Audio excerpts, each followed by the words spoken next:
Look at how Benedict is holding his lips in his mouth now. You can tell. Look at the difference. He's doing that. He's like purposely holding his lip different. That's how he gets into character. He doesn't get into character by like looking at the world. I'm not slamming Benedict Cumberbatch, but he's not getting into character by that. He's getting into character because he's following the script. He's like, tell me what this man is, and he's been told. And what does he do? He tries to look like him. So he goes, I'm gonna hold my lip like this. I'm trying to look like I prefer a bidet. Like that's what he told himself. He's like, in order to capture the spirit of Julian Assange, I'm going to use a bidet every day for 8 months straight. It was intensive role where I really got into the idea of a bidet. It was fascinating. And it allowed me to really sink into this character of Julian Assange. And I feel like I know him now more than anyone has ever known him before. And what does Benedict know? I know he, Julian Assange, is a man of fierce determination. And I felt that when I sat down at the bidet. Sometimes I would have to only pee, but I would say, no, I will sit down and I will pee so I can run the bidet on my ball sack like Julian Assange. And I will use a kitten to dry my balls as I'm stuck inside the embassy. And this has every element. Every element of keeping your interest. From the very, very first thing that you heard, which was that he's been brought up on sexual assault charges, and they're completely not true.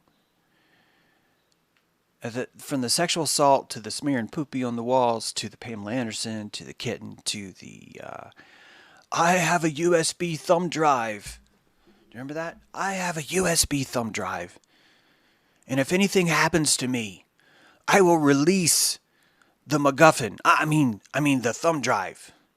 And this MacGuffin, the thumb drive, when it is seen, will completely change the world. Completely. And for those of you maybe who are new to my work or maybe didn't see this episode, a MacGuffin is this prop. It's a physical prop used to cement a scene, used to allow the realism to set in, even though everyone in the room knows it's not real. But just the word itself has this kind of connotation to it that makes you think, oh, well, look, there's the Maltese Falcon right there. It's right there. So of course it's important. Of course it's real. There's clearly a USB thumb drive, right? This is a MacGuffin, right? The Ring, the Maltese Falcon, the Golden Idol head. Most caper movies, most suspense movies have a MacGuffin. Most of them do. And that plot allows to give the give the storyline some teeth, right? It's an important element. And Julian Assange, who founded WikiLeaks, didn't have a Wi-Fi signal in London. He didn't have one in London. There was nowhere in London where he could get a Wi-Fi signal. He had to come out on the porch and say, I've got this USB drive. It's not this one because I know you would shoot me and take it. It's actually inside. I've placed it inside my kitty's dry cat food. It's just underneath, just like in a movie. You'd see it if you understood.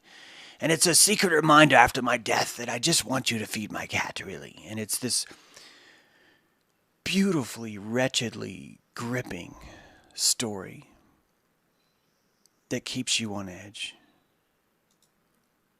Right up to the very end. And a man is pulled from a home for espionage charges. Espionage. The worst crime a state can claim. And they handcuff the suspect, and somehow, some way, they don't put his hands behind his back, A, and B, He's allowed to hold a book the entire time. And it's no different than what just happened in Idaho, right? When we looked at the... well, check out the road stream. You'll see.